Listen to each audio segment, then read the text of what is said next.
Great Ogoni people, great.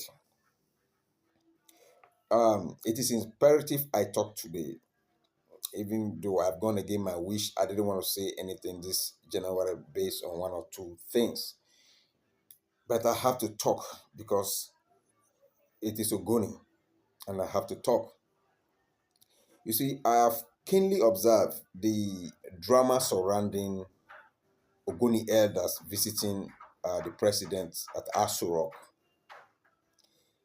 and I I expected that by now our elders will issue a statement to that effect so that the Ogoni people can understand why they went there, what they discussed while they were there, but nothing of sort has happened apart from the interview, a video clip of the interview of Senator Bennett Birabi, where he's on, I think on Arise TV, where he said that they just got there. The president spoke for about 10 to 15 minutes. They were not allowed to speak. He asked them to go and meet the national security advisor.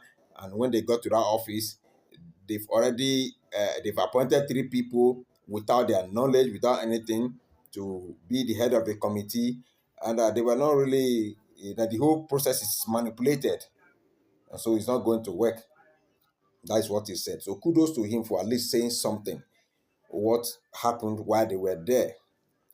So, so my concern is not that they went to Aso Rock. Of course, they could have been invited by the president, or maybe they requested to see the president. So there is no crime in wanting to see the president or being invited by the president to negotiate, because after all, dialogue is all that we need.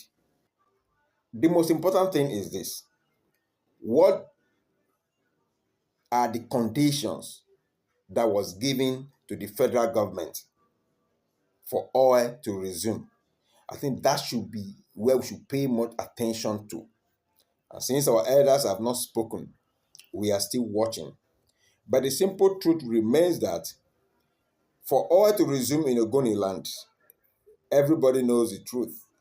And the truth is that Ogoni Bill of Rights is a document that was signed by all Ogoni elders in 1990. And that bill was presented to the federal government of Nigeria. And so they cannot claim they don't have that bill with them. So if you want to talk about oil resumption in Ogoni land, you have to look into the bill and do accordingly. Because Ogoni people demands a political autonomy. So which means you can give Ogoni a state, an autonomous state, for Ogoni to govern themselves, for Ogoni to use the fair share of their own resources to develop themselves. After all, let's look at all the states in Nigeria. How viable are those states? What do they produce? But resources from Ogoni have been used to develop all those states. So we've been cheated. And look, if a Hausa, the number of states that Hausa people have is the same number of states Ogoni people are supposed to have. The number of states that the Yoruba people have is the same number of states we are supposed to have. The number of states that the Igbos have, that is the same number of states is supposed to be equal, because we bring food to the table. And there are states that brings nothing to the table, but they are depending on what comes from Ogoni. So if you want to talk of what nonsense is going on. So if you don't give us that political autonomy for Ogoni to govern themselves, there is no deal. And it is very clear, everybody knows that. So going to be no cause for alarm. We shouldn't be panicked. No, they know. So the number of states that the House has, if they have 400, if they have 16 states, Ogoni, we are supposed to have 16. The same thing applicable to every other ethnic nations in that country. So by now, we are even supposed to have Ogoni, Bori state, Kana state, Gokana state, Tai state, Eleme state. That was we are supposed to have even more than that. So you can't use resources from our own place to supply it to others and make them live better, and then you impoverish us. It's not possible.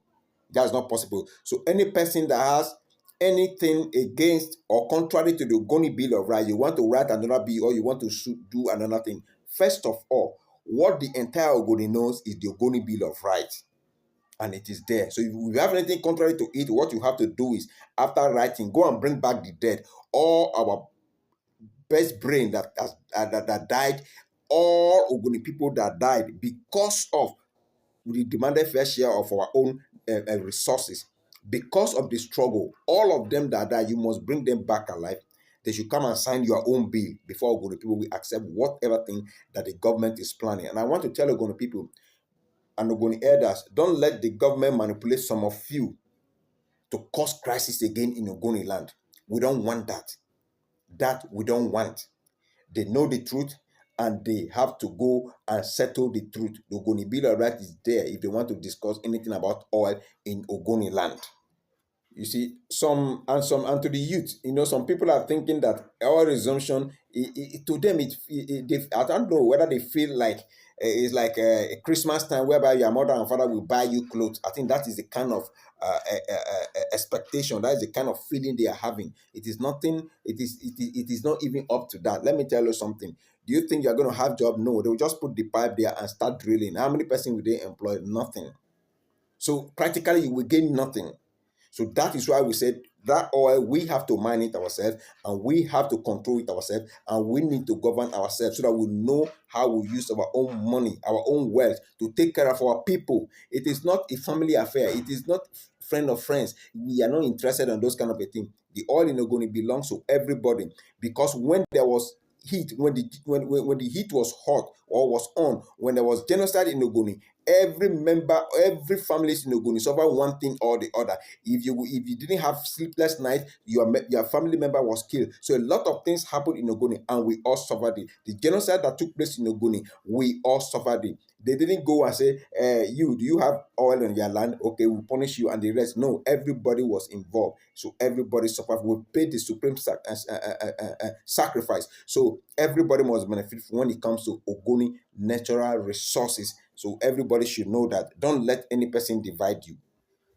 So Ogoni people, look, Ken Abebero Bele,